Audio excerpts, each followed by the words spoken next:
We are at the Syracuse Flea Market and pups were not allowed. But today we have Dom from Primetime Treasure Hunter and of course Jocelyn, a crazy lamp lady, and we are going to check out this indoor-outdoor flea market and see what we can find. Dom had already found a vase that he was very excited about. Here there was a vendor that had nothing but boxes to dig through, and there was some good stuff in these boxes, and I just didn't feel like digging. So just a heads up, like not everything is going to be priced because it is a flea market. So I apologize in advance if I can't give you the prices on everything. And there is Jocelyn checking out the goods. She was able to find quite a few things in this particular vendor's spot. I don't know, I had a coffee in my hand. I didn't want to spill my coffee everywhere, and that was a little bit more important to me.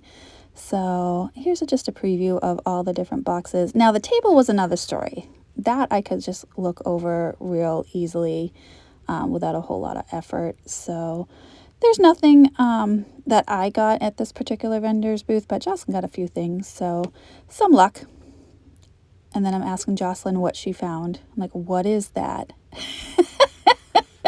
It was a frog. It was the cutest thing. She did buy it. Over here we have some Famille Rose, some geisha ware.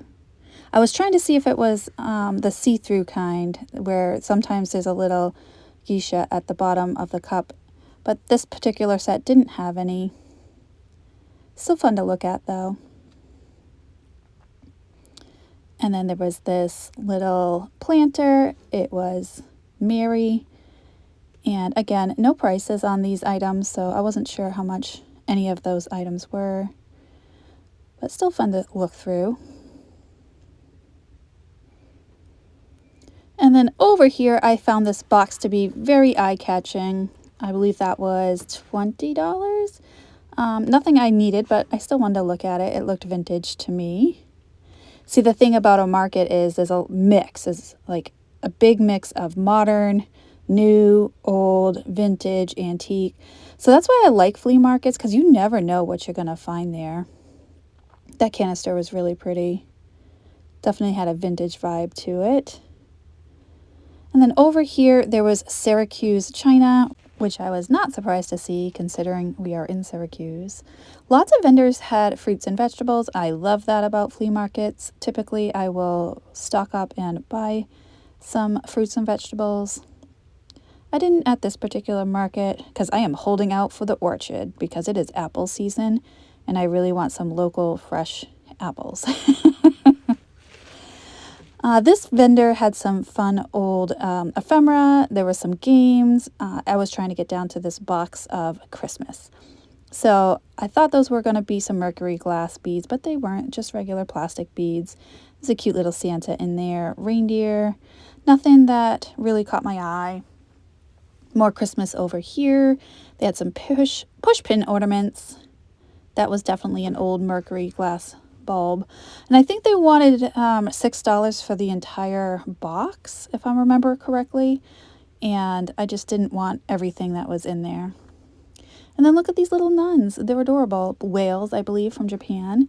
And they were all different sports. So like that one was playing baseball. One had a baseball. Those two were okay. Jocelyn ended up buying those, but the other two had some damage to their hands, so two were left behind. And then we got to meet these puppies. Like, how cute are these Frenchies? Adorable. Super friendly. Made me miss my dogs because the sign said no dogs, and then there was dogs in there. Oh well. And then over here, this vendor had lots of camouflage clothing, military style. Probably more so for hunting, and I skipped over that. I could see down the way there was some stuff that would catch my attention a little more so. This vendor had some really cool signs all laid out nicely for you to read, and then they had this weirdo lady on her side. These piggies were so cute. Unfortunately, there was a lot of damage, but somebody loved them enough to put them back together, and I like that. There was this huge croc, and I love looking at crocs, This one had a crack in it, but it was pretty to look at. This vendor had some great jewelry, just rings. I don't typically pick up rings because everybody's size is different. I tend to stick to jewelry where one size fits all, so it makes everybody happy. And then you can buy meat. Okay, I wasn't buying meat at the flea market. The pickles look good. I'm all down about the pickles. And there was cheese and dried meats. I did not get any. This vendor had nothing but Hot Wheels. Like, look at all those Hot Wheels. I don't know anything about Hot Wheels, but I thought it was cool the way it was all laid out like that. This vendor had probably my favorite stuff of the entire flea market. I did get that little Fenton Carnival Glass Piggy there that I just showed you. Just some really well laid out displays. Flowers, lots of flowers. I looked at these hankies, not sure why. I don't pick up textiles, but they did catch my attention. More flowers. Beautiful sunflowers. And then we went over to the Antique Exchange in Syracuse, New York. And this particular antique store is huge. It is like 3 stories, 4 stories. And there was a lot to look at. So first, right off the bat, I found this paperweight. It had a nice floral design and was only $10. So I asked Jocelyn if she wanted it because I had just picked up a ton of paperweights at Brimfield and I didn't need it. So she did end up picking up that particular one. Some beautiful glass displayed up in this particular booth. It was really well laid out. I did enjoy this booth a lot. We spent quite a bit of time in here looking everything over. There's a Bradley doll. And then I found this adorable little Dream Pets poodle. And he was only $6, I believe, but he had quite a bit of damage on his ear there. So from one side, he looked adorable. The other side was not as good. So I did put him back, but he is so stinking cute. And then there was a little hound dog. And then there was a bunny back there. I think that was a bunny. But yeah, like a cat. I don't know. You know I don't know my animals. But over here, I was just checking out all the different little toys. Another little poodle. Lots of like 80s toys in this particular booth. Look at that monkey. All right, this particular vendor had some nice jewelry. I do believe I got a couple of brooches out of this particular jewelry pile here. I was checking that one out, and I love the rhinestones. Of course, I'm always attracted to the rhinestone ones. Got to look at all of it because this one was half off. That particular section was 50% off, so that's why I spent quite a bit of time looking through those. Look at that cute little Christmas cat. I probably should have got that one. I thought it was cute with the little dangling legs. And let's see. Oh, I think there was a Christmas tree brooch that I got out of that particular vendor's booth. And then up here, all of this glass was displayed right in front of the window, and it was beautiful. I have no idea who made that vase. It was marked on the tag, and Jocelyn really liked it. She's been here before, and she saw it on her previous trip, so she really liked that one, and I agree. It was really nice. Unfortunately, the glass in this particular booth was at full retail and no sales, so I did not end up picking anything up from here. Look at that beautiful Murano bowl. I think they had it right at 100. Some of the items were on sale, but most of them weren't.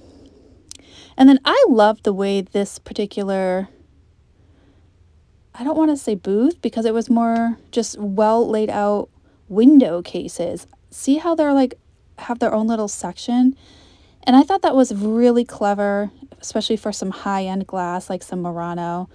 There was some malachite perfume bottles below that. The lighting was really perfect to display these glass pieces, and it wasn't crowded. Look at that perfume bottle. It was stunning. Of course, these were high-end items, so the prices were a little bit right at retail. And then over here in this booth, I found this paperweight. I believe it to be a Chinese one, but I still like the pink and black and white swirls in it. And look at that brooch. That was a really cool enamel brooch. Very atomic looking. A nice tan color there. I believe that was right at $20 though. And over here, of course, I had to look at more jewelry. Look at those horses. I believe those are lucite, if I remember correctly. Really fun to look at. Very well displayed in this booth. And then over here, we had a case full of some pottery and beautiful glass. That green bottle is actually a Chianti bottle. I found one with its original label, and I was surprised it was a Chianti bottle because I see that quite often. There was some beautiful dishware over here, uranium glass, some Murano, some Fenton, just really nice Burmese glass. And then I spotted the swung glass vases from across the room. Look at how beautiful those are. Some Ellie Smith. There was a bittersweet smoothie, pedestal smoothie. That was $200. And the red and green Simplicity line swung vases were right at $175 each. And they were stunning. So full retail, I had to leave them, but it was still fun to look at. And then I thought this bird had a mustache, but it turns out it's just a fish or a worm in his mouth. I think it's a fish. It looks like a fishtail. And I said, Jocelyn, it's got a bird with a fish. And she said, okay. So she ended up picking up that little art glass piece. And then over here at this booth, I found some Wade porcelain. I am a sucker for the Irish porcelain. And this pretty brooch, I believe that was also made out of porcelain. And then eyeglasses holder, little doggy one, super cute. I think that was 22, I believe. And then look at this snake. It was a snake candle holder, and then under it was this real pretty purse or makeup holder. It did have a mirror, so probably a makeup holder. Still wanted to check it out. I did like the design on it. And then there was a banjo. Look at the banjo in the back. I have a friend that is obsessed with banjos, so I sent him a picture. And this particular vase was stunning, that opalescent translucent glass, and it was surrounded by even more beautiful glass. These were like a scavo applied to the vases. Might have been Murano. This is definitely a Fenton piece in the Marina with the gold and the browns. Real pretty piece, but it has a handle, and y'all know how I feel about handles, so I did leave it behind, but still fun to look at. And then there was this Viking handkerchief compo. I think that was $26, $28 if I remember correctly. Real pretty green color. And there was a sale in this booth though. And then as you go up the stairs of this antique mall, there's lots of pictures to look at. I loved the bugs. The framed bug photos were probably my favorite. What is that bird in the upper left-hand corner? And then I found this adorable little brooch. The cat's head nods back and forth, and it looked like carnival glass. I'm like, look at this. How adorable. And Jocelyn agreed. So I did get it. There was $8. So here's this beautiful double rainbow that we saw at the Airbnb. And I just wanted to share it with you because it was so pretty. And there was a pot of gold at the end of the rainbow. They do exist. Thanks for watching, guys. I'll see you on the next one.